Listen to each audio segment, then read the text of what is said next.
할렐루야.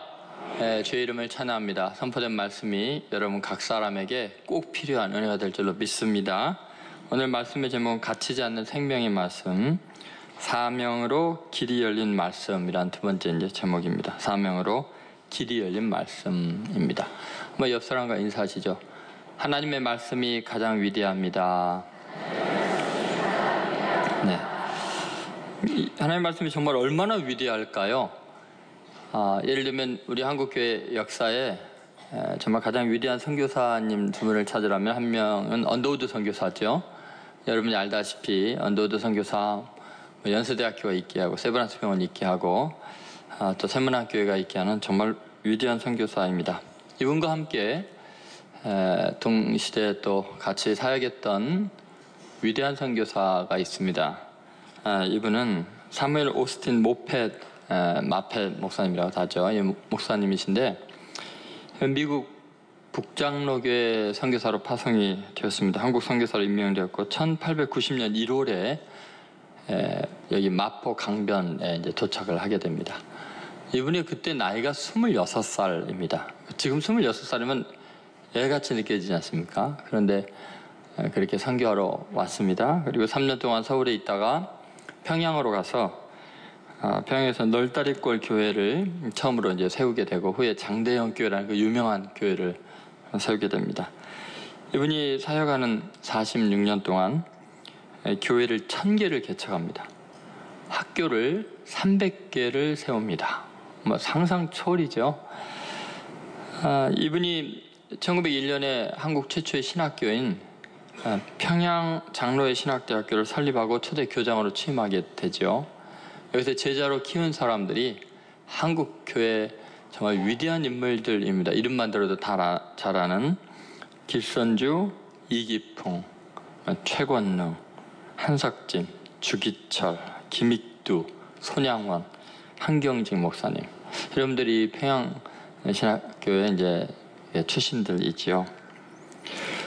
이분의 아들 또한 유명한 신학자로서 아시아 기독교 역사라는 책으로 정말 세계적으로 가장 훌륭한 역할인데 이분도 역시 이제 장로신학대 학장을 역임했습니다. 사무엘 모펫 목사님이 설교 중에 이런 말씀하셨습니다. 나는 조선에 와서 복음을 전하기 시작하기 전에 황주에서 하나님 앞에 기도하고 결심한 바 있었다.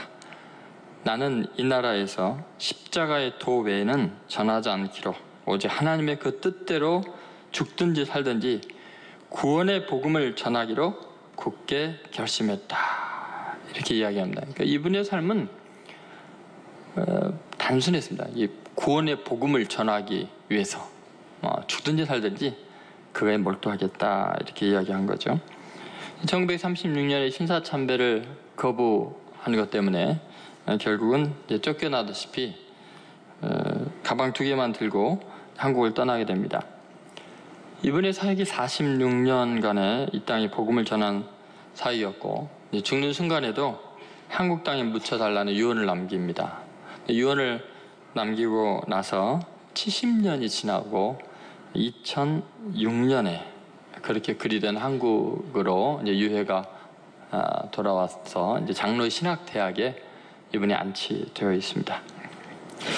여러분 참 놀랍잖아요. 한 사람의 생애가 26살에 헌신한 복음을 전하기 위해 헌신한 그 생애가 어떻게 교회를 1000개를 세우고 학교를 300을 세우고 300개 세우고 한국 사회를 움직이는 위대한 목회자들 그렇게 많이 배출할 수 있을까요?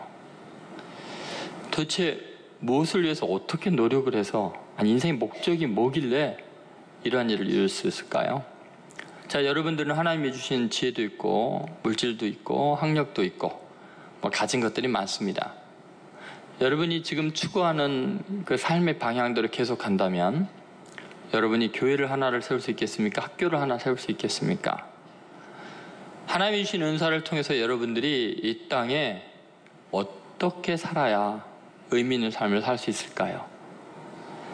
여러분 놀랍게 단순히 구원의 복음을 전하기 위해서 헌신된 한 사람의 생애가 가장 가난하고 비천한 민족을 이렇게 위대하게 바꾸는 어마어마한 인물들을 키워내고 하나님의 나라를 이 땅 안에 세워나가고 그 한 사람의 헌신으로 말미암아 전 세계 복음이 증거되는 기독교 역사상 가장 선교사들을 인구당 많이 파송하는 위대한 민족으로 우리나라를 바꿔놨습니다.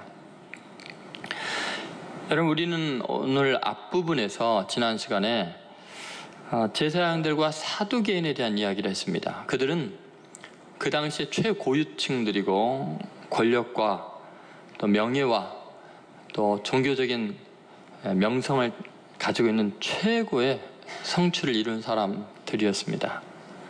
그런데 놀랍게도 그 당시에 그 사회에서 가장 영향력 있고 복을 많이 받은 것 같았던 권력을 누렸던 그들은 이름도 흔적도 없습니다.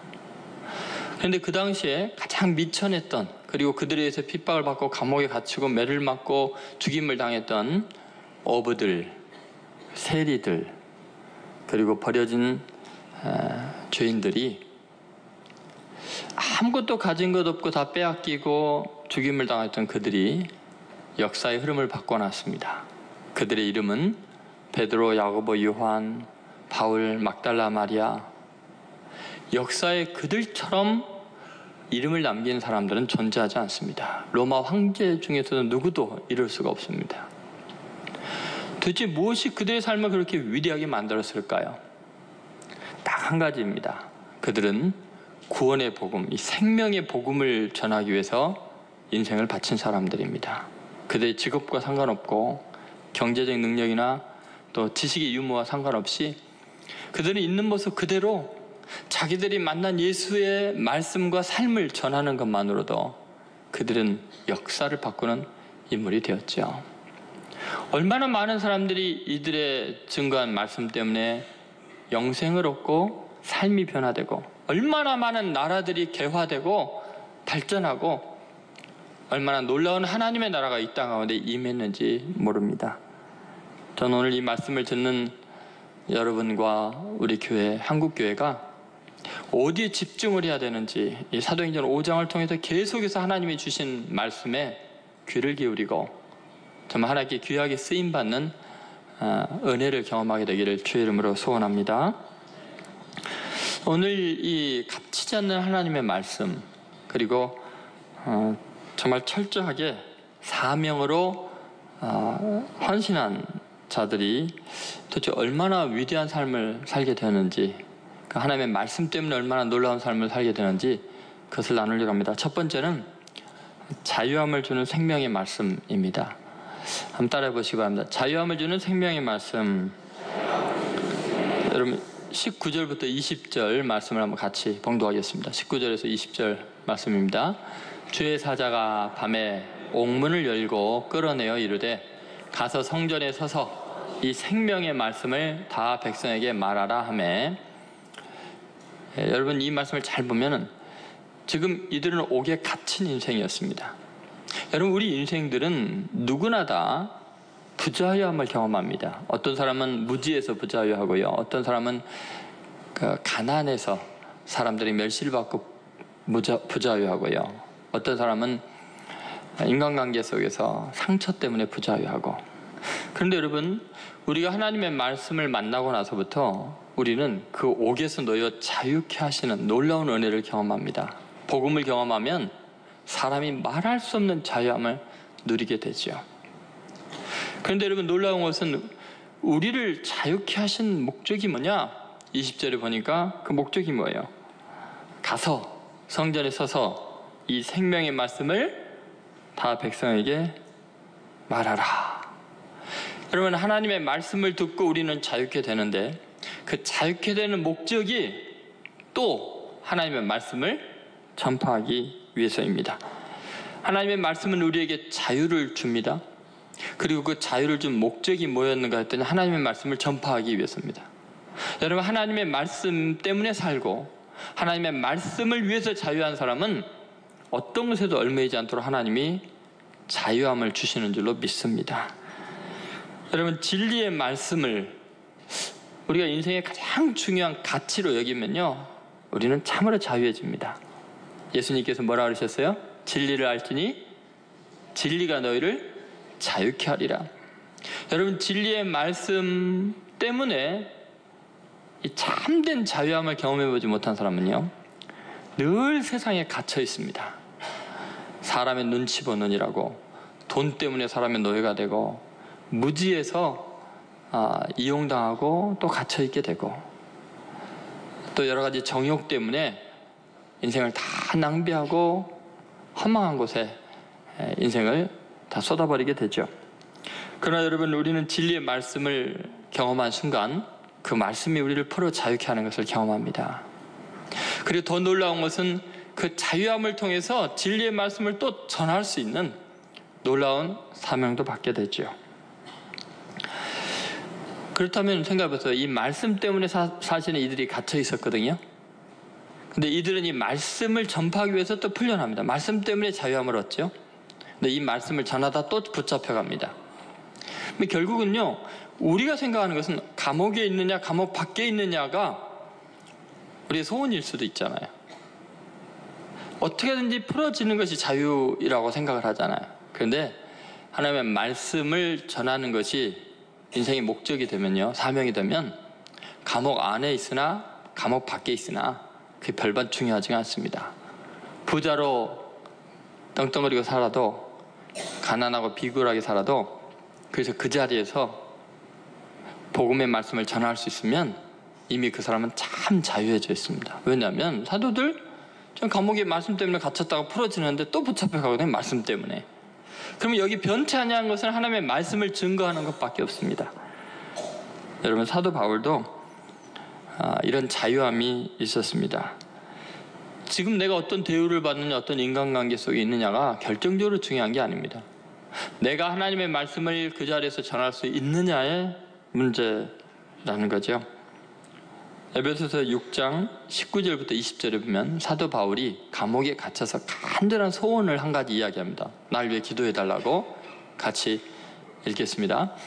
또 나를 위하여 구할 것은 내게 말씀을 주사 나로 입을 열어 복음의 비밀을 담대히 알리게 하옵소서 할 것이니, 이 일을 위하여 내가 쇠사슬의 메인 사신이 된 것은 나로 이 일에 당연히 할 말을 담대히 하게 하려 하심이라. 아멘. 놀라운 고백이죠.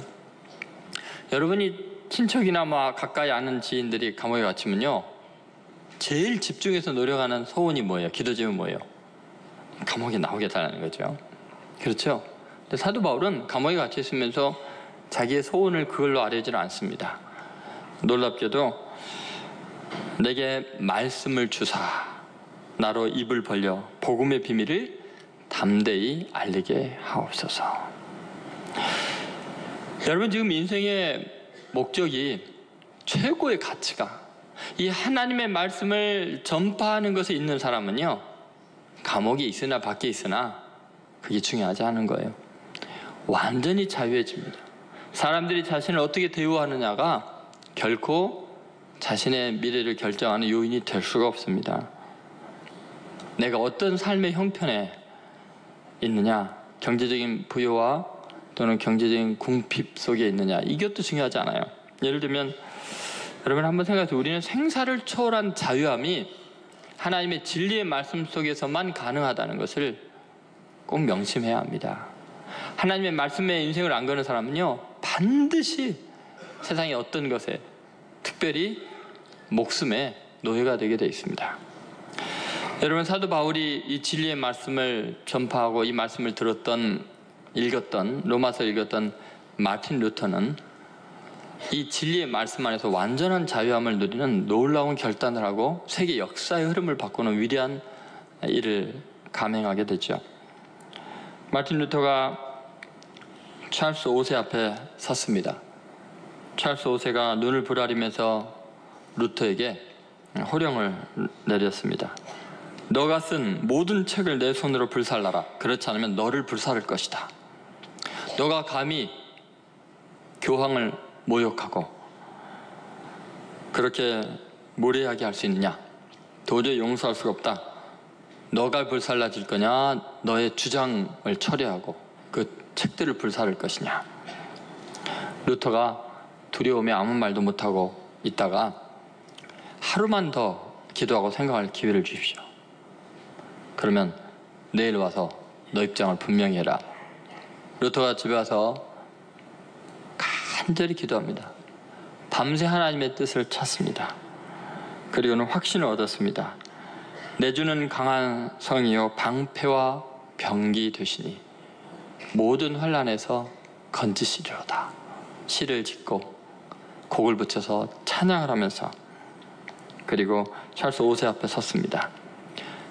나는 내 글이 잘못되었다고 생각하지 않습니다. 성경으로 나의 책이 잘못된 것을 증명해 주기 전에는 나는 나의 책을 불살할 수가 없습니다. 아무도 루터의 이 담대함, 성경 말씀에 대한 확신 앞에서 그를 제지할 수가 없었습니다. 그 엄청난 교황권으로도 황제의 힘으로도 그를 묶어둘 수가 없었습니다. 목숨보다 소중한 것이 진리의 말씀을 전하는 것이었기 때문에 그렇습니다. 여러분, 말씀을 전파할 때, 그 진리의 말씀을 위해서 살 때요, 여러분은 모든 세상의 세력으로부터 완전한 자유함을 누리는 유일한 사람이 될 수 있습니다. 실제로 하나님의 말씀은 우리를 자유케 하시려고 정말 다각적인 측면에서 우리에게 다양한 모습의 예수님을 보여줍니다. 제가 처음 중학교 1학년 때 성경을 신약성경부터 읽으라서 읽다가요, 아주 혼란스러웠습니다. 왜냐하면 처음부터 낳고 때문에 질리기도 했지만 열심히 읽고 또 읽다 보니까 앞에서 읽은 게 또 나와요.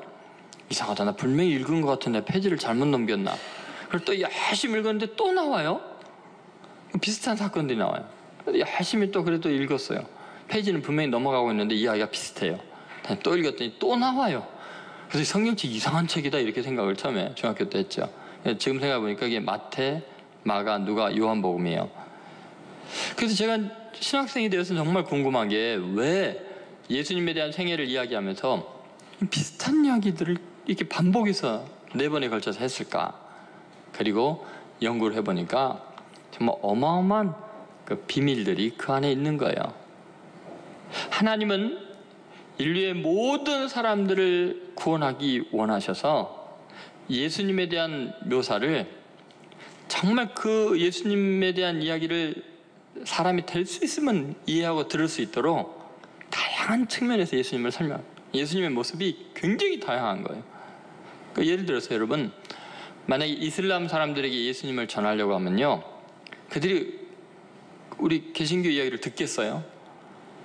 근데 그들에게 예수님의 복음을 전하려면 마태복음을 자세히 설명해 주면 됩니다. 마태복음은 아브라함으로부터 시작하잖아요. 아브라함과 다윗의 자손 예수 그리스도 세계라는데, 이 아브라함이 바로 이슬람의 조상입니다. 이슬람을 낳은 사람이거든요.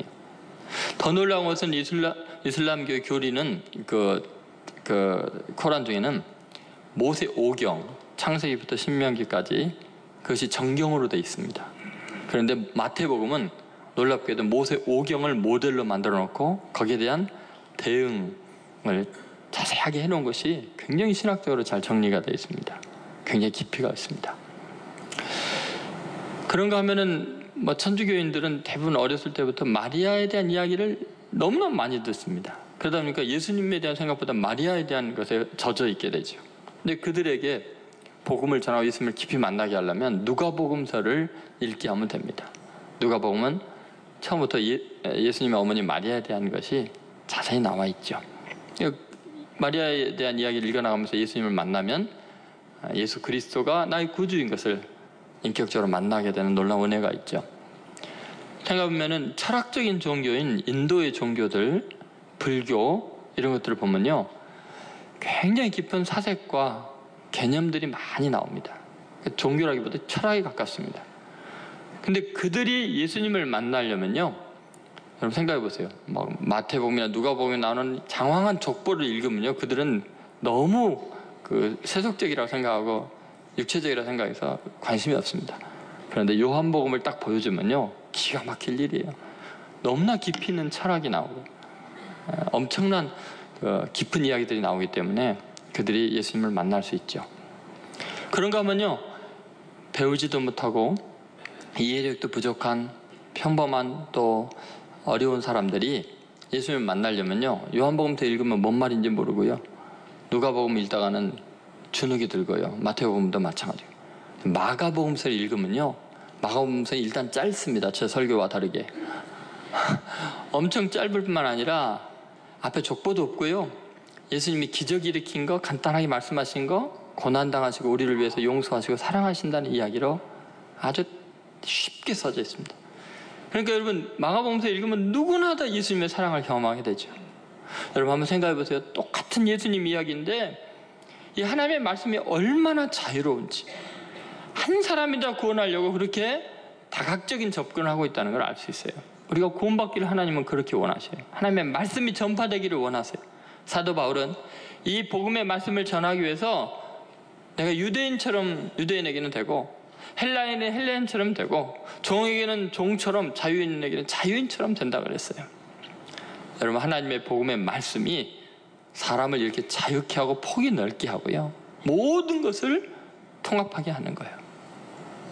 그러니까 여러분, 아주 복잡한 족보 이야기, 너무 깊이 있는 철학의 이야기, 인간이 심리를 꿰뚫는 누가복음서 같은데 그 심리학적인 이야기들, 이것들이 다 종합이 돼서 하나님은 한 영혼이라도 구원받기를 원합니다. 사도 바울의 모습을 보면 그래서 철학자인가 조직신학자인가 선교사인가 심리학자인가 말할 수 없어요. 영성운동가인가. 왜냐하면 오직 복음의 말씀을 전하기 위해서 완전히 자유로운 사람이 됩니다. 여러분 믿습니까? 여러분이 정말 이 복음의 말씀에 인생을 건다면요, 어떤 관습에도, 어떤 교리에도, 어떤 것에 얽매이지 않는 참 자유인이 될 수 있습니다. 여러분, 주님께서 이런 놀라운 자유함을 우리 그리스도인들에게 줬으면 좋겠습니다. 한국 교회가 이 하나님의 말씀 전하는 게 목적을 준다면 이렇게 많은 교파가 갈라질 이유가 없습니다. 다양성을 존중해주고 오직 예수 그리스도의 복음을 위해서 연합할 수 있을 것입니다. 여러분 꼭 생명의 말씀을 전함으로 참으로 자유한 성도들 되시기를 주의 이름으로 소원합니다. 두 번째, 담대함을 주는 하나님의 말씀입니다. 따라해보세요. 담대함을 주는 하나님의 말씀. 자, 여러분 20절을 같이 읽어보겠습니다. 자, 20절입니다. 가서 성전에 서서 이 생명의 말씀을 다 백성에게 말하라 하매. 자, 이 명령을 듣고 감옥에서 지금 나오자마자 그들이 처음 새벽에 일찍 간 곳이 어디예요? 성전입니다. 자, 21절 같이 읽겠습니다. 그들이 듣고 새벽에 성전에 들어가서 가르치더니 대제사장들과 그와 함께 있는 사람들이 와서 공회와 이스라엘 족속의 원로들을 다 모으고 사람을 오게 보내어 사도를 잡아오라 하니. 여러분, 오늘 본문을 보면요, 하나님의 말씀이 사람을 얼마나 담대하게 하는가를 알 수 있습니다. 자, 이들이 감옥에서 지금 나왔습니다. 탈출을 했습니다. 예수님을 잡아 죽였던 그 대제사장과 사두개인들, 막 그런 세력에서 빠져나온 거죠. 죽음의 자리에서 이제 막 탈출을 했습니다. 그런데 구원해 놓고는 성전에 가서 말씀을 전하러 하니까 이들이 새벽부터서 성전으로 가서 담대하게 하나님 말씀을 전파했습니다. 여러분, 이 성전에 가서 말씀을 전한다는 것은 얼마나 놀라운 이야기인가 한번 생각해 보세요. 바로 자기들을 잡아가던 대제사장들과 사두개인의 본거지가 성전이거든요. 그럼 여러분, 감옥에서 나오면 우리가 제일 먼저 도망갔다면, 탈출했다면 할 일이 뭐예요? 그들의 본거지로부터 가장 멀리 도망가야 되는 거 아니에요? 그런데 오히려 성전으로 가서 담대하게 말씀을 전합니다. 여러분, 이게 얼마나 놀라운 일인가 한번 생각해 보십시오. 하나님의 말씀에 인생을 거는 사람은요, 두려움이 없어집니다. 놀랍게 자기들을 자유케 한 그 진리의 말씀을 전하기 위해서 그 말씀을 위하여 자유를 헌납합니다. 다시 잡혀 들어갈 각오를 하고 하나님의 말씀에 인생을 거는 거죠. 여러분, 사도들은 결국은 이 인생의 가장 중요한 그 가치를 하나님의 말씀에 두다 보니까 이런 담대함이 생기는 겁니다. 내가 잡혀 들어가느냐, 죽느냐, 사느냐, 이게 중요한 것이 아니라는 거죠. 결국은 사람이요 아주 당당해지고 두려움이 없어지는 것은 자기의 생명보다 더 귀한 가치를 발견할 때 가능합니다. 여러분, 우리가 일반적으로 살아갈 때요 대부분의 인생을, 시간을, 물질을 내 생명보다 귀하지 않는 것에 투자를 합니다. 여러분 지금 돈을 쓰는 것, 시간을 쓰는 그것을 투자해서 얻게 되는 것이 여러분의 생명보다 귀한 것들입니까? 대부분의 사람들은 손해보는 삶을 사는 거예요. 여러분, 내 생명과 시간을 들여서 영원한 가치 있는 것, 역사의 가장 중요한 것, 아니 인류의 최후까지 남아있을 영원한 것들을 위해서 일회적인 이 생명을 투자하지 않으면 다 지금 손해보는 짓을 하고 있는 겁니다.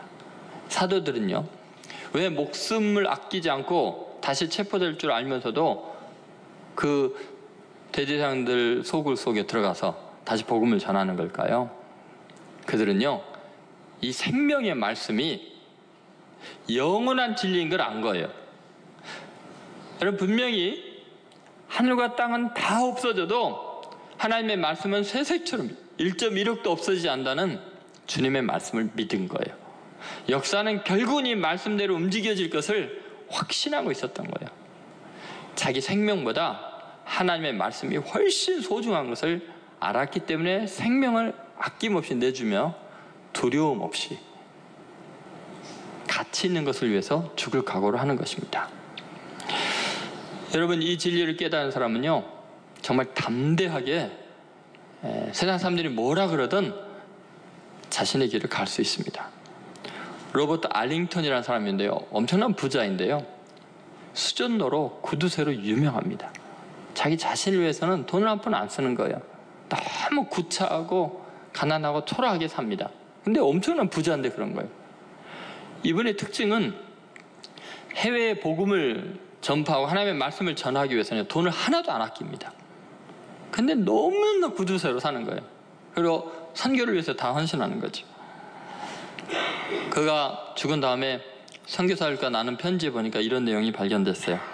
내가 다시 영국에서 살게 된다면 나는 이교도들이 그리스도를 알지 못하고 죽어가게 하는 것보다는 오히려 즐거이 마루를 침대로 삼고 상자를 의자와 식탁 삼아 단칸방에서 살아갈 것이다.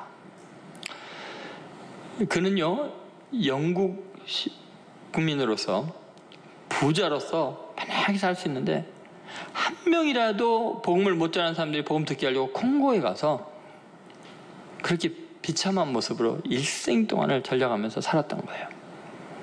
하나님의 말씀을 전파하는 것이 그를 담대하게 했습니다. 세상 사람들이 수전으로 욕을 하고 구차하다고 비참한 인생이라고 해도 상관없었습니다.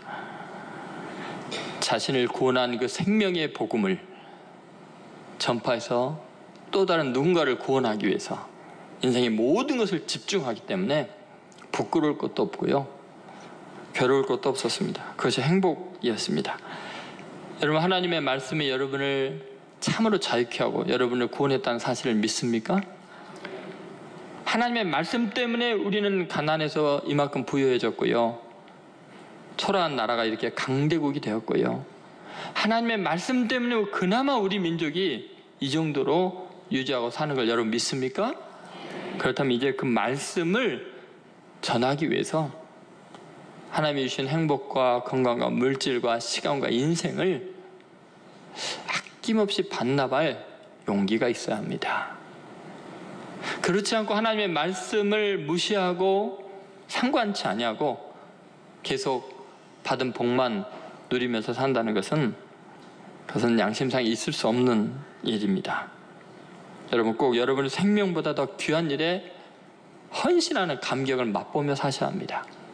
우리 신천교회는 그동안 수많은 이 하나님의 말씀을 대언하기 위한 일들에 온 교인들이 헌신했습니다.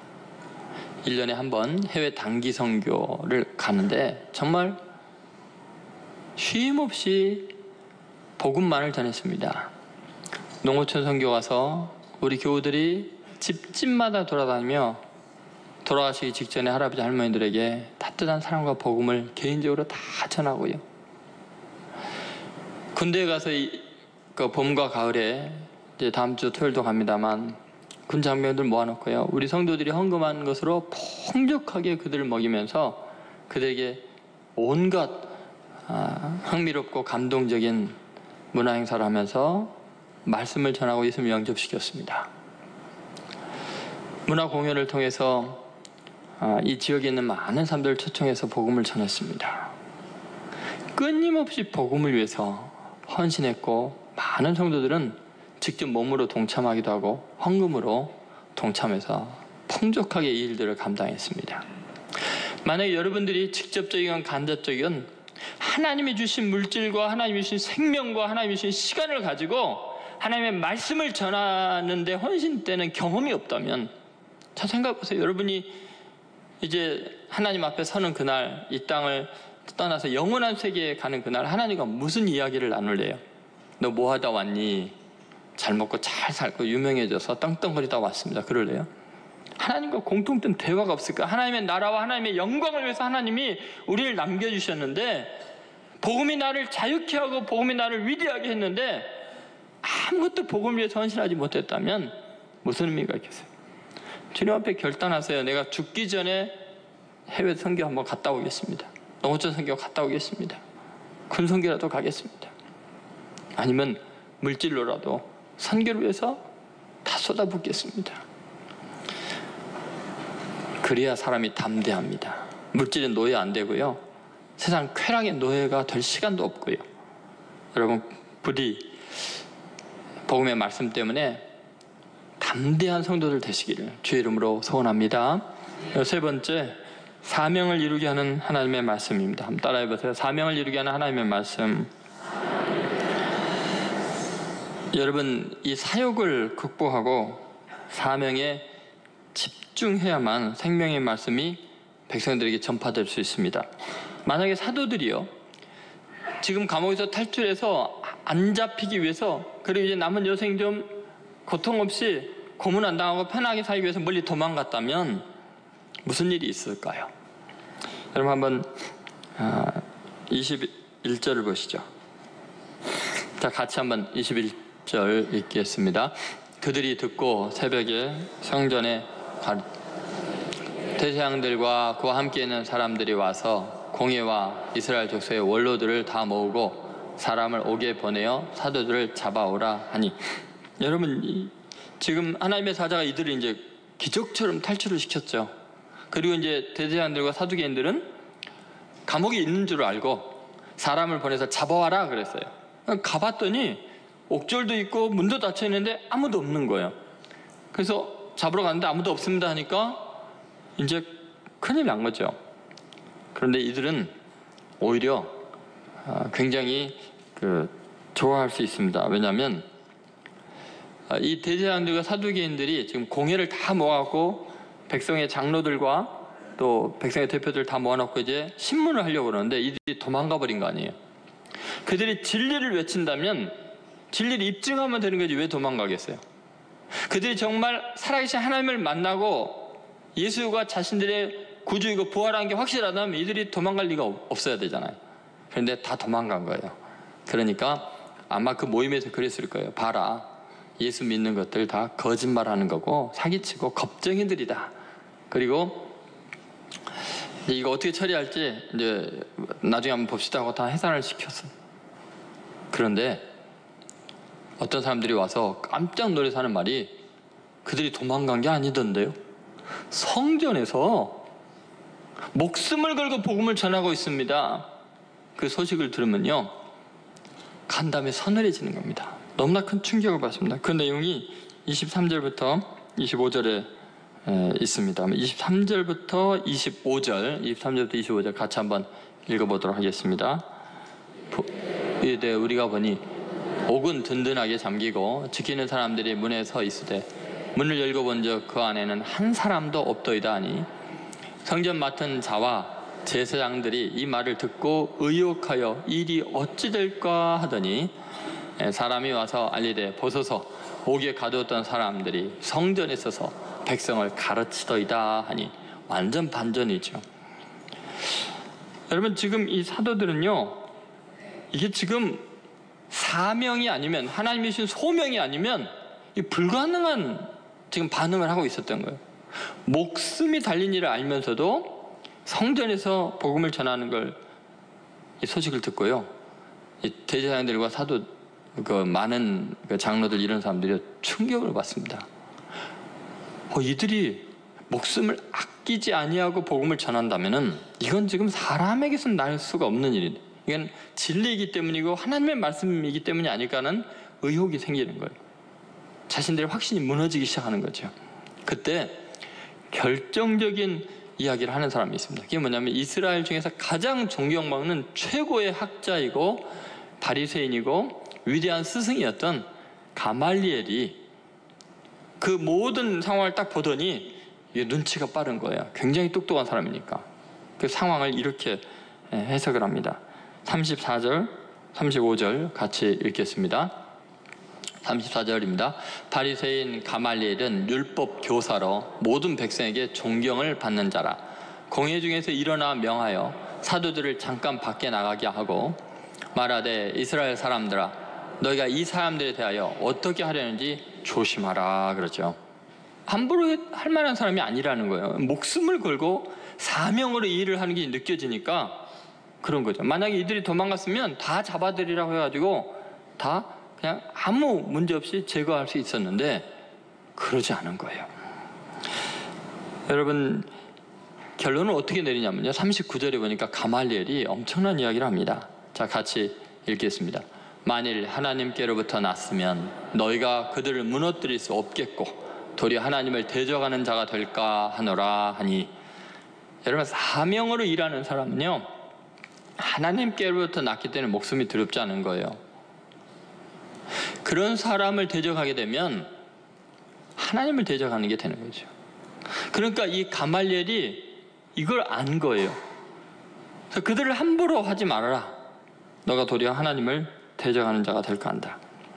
아마 가말리엘의 제자 중에 가장 뛰어났던 한 사람, 사울이라는 청년 바리새인이 요 가말리엘의 지혜로운 판결 앞에서 굉장히 혼란스러워하고 있었던 것 같아요.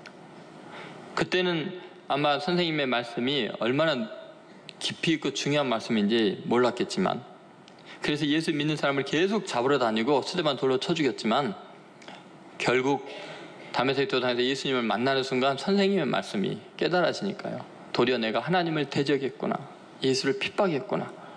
그리고는 눈이 멀어버리고 식음을 전폐하죠. 그리고는 바울이라는 놀라운 사도로 거듭나게 됩니다. 사도 바울이 그 놀라운 복음의 진리를 깨닫고 이 말씀을 전파하는데 인생을 걸기 시작합니다. 그 다음부터는요, 사명에 집중하지 사역은 깨끗이 잊어버립니다.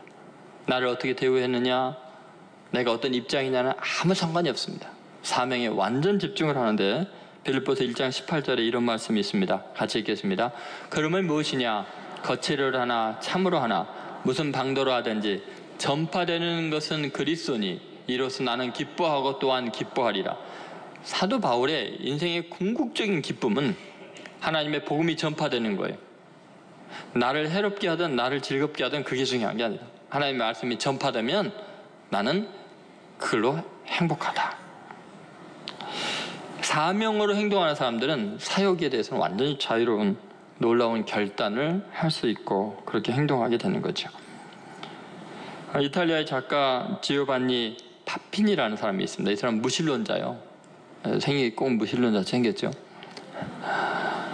근데 이탈리아 유명한 소설가이고 평론가가 되는데, 이분이 어느 날 죽을 병에 걸렸습니다. 모든 의사들이 살 수가 없다고 이야기를 합니다. 그런데 한 사람이 그의 어머니에게 이런 이야기를 합니다. 이 병은 인육을 먹으면 반드시 삽니다. 이 어머님은 믿음이 너무 좋은 크리스천입니다. 아들을 살리기 위해서 자기의 허벅지의 살을 도려내서 요리를 해서 아들에게 먹입니다. 그 고통이 얼마나 컸겠어요. 그런데 아들이 기적처럼 그 고기를, 엄마의 고기를 먹고 몸이 회복이 되는 거예요. 현저하게 좋아지니까 이 아들은 그 고기가 무슨 고기인지도 모르고 어머니, 제가 너무 지금 좋아지고 있는데 고기를 한 번만 더 먹으면 안 될까요? 기가 막힐 일이죠. 그 어머니가요, 그 아들을 살릴 수만 있다면, 그리고 또 허벅지 살을 도려내다가 그만 동맥을 절단해가지고 과다출혈로 쓰러져서 의식을 잃어버립니다. 그 아들이 밖에 외출했다가 돌아왔는데 어머니가 피투성이 돼서 쓰러진데 보니까 이게 허벅지 살이 없는 거예요. 통곡을 하면서 어머니 제가 먹었던 살이 어머니 살이라니요, 통곡을 하면서 우는데 그 기가 막힌 통곡 소리 때문에 어머니가 잠깐 의식이 돌아옵니다. 그 의식이 잠깐 돌아왔다가 돌아가시는데 그 잠깐 돌아오는 순간에, 그 죽어가는 순간에 이런 이야기를 합니다. 나는 죄 많은 몸으로 너를 구했지만 예수님은 죄 없는 몸으로 우리를 위해서 살을 찢기시고 피를 흘리셨단다. 그러니 너는 반드시 예수님을 믿어야 한단다. 지오바니 파피니가 그 어머니의 복음, 죽으면서 하신 그 복음을 통해서, 어머니의 그 희생을 통해서 예수 그리스도의 희생과 사랑이 얼마나 큰지를 그냥 그 자리에서 깨닫고 모든 무신론을 회개하면서 예수님을 구주로 영접하고 어머니 하나님이 나의 하나님이라고 고백합니다. 그리고 그 후에 그는 유명한 작가가 되죠. 그리스도의 이야기, 예수 이야기, 떡과 포도주, 이런 위대한 복음을 전파하는 작가로서 명성을 날리게 됩니다. 죽어가면서도 복음을 전했던 그 어머니 때문에 그 아들은 영원히 구원받고, 그 아들이 예수님의 사랑을 경험했기 때문에 하나님의 말씀을 전하는 위대한 작가로서 복음 증거자로 살게 되죠. 여러분, 이제 우리 인생에서 가장 중요한 나를 살리는 것, 민족을 살리는 것이 뭔가를 생각해 보십시오. 무엇을 위해서 여러분 사시려고 합니까? 여러분, 물질과 시간은 얻어서 쌓아놓고 무엇을 하려고 하십니까? 매일 회사 가는 목적은 뭡니까? 눈을 뜨는 이유가 뭡니까? 복음의 말씀만큼 소중하고 가치 있는 것이 없습니다. 그렇게 초라했던 어부들이 이 말씀의 인생을 그렸더니 영원한 존귀한 자들이 되듯이, 성도 한 분 한 분이 이 말씀의 인생을 걸면 위대해질 것이고, 신천교회가 하나님의 말씀을 대언하는 것 외에는 다른 것을 다 부산물로 여기고 복음 증거를 위해서 헌신한다면 하나님이 위대하게 쓰실 것이고, 한국교회가 권력과 명예와 부귀를 목표로 하지 않고 하나님의 말씀 증거하기 위해서 그 모든 걸 내려놓는다면 역사를 바꾸는 위대한 민족이 될 줄로 믿습니다.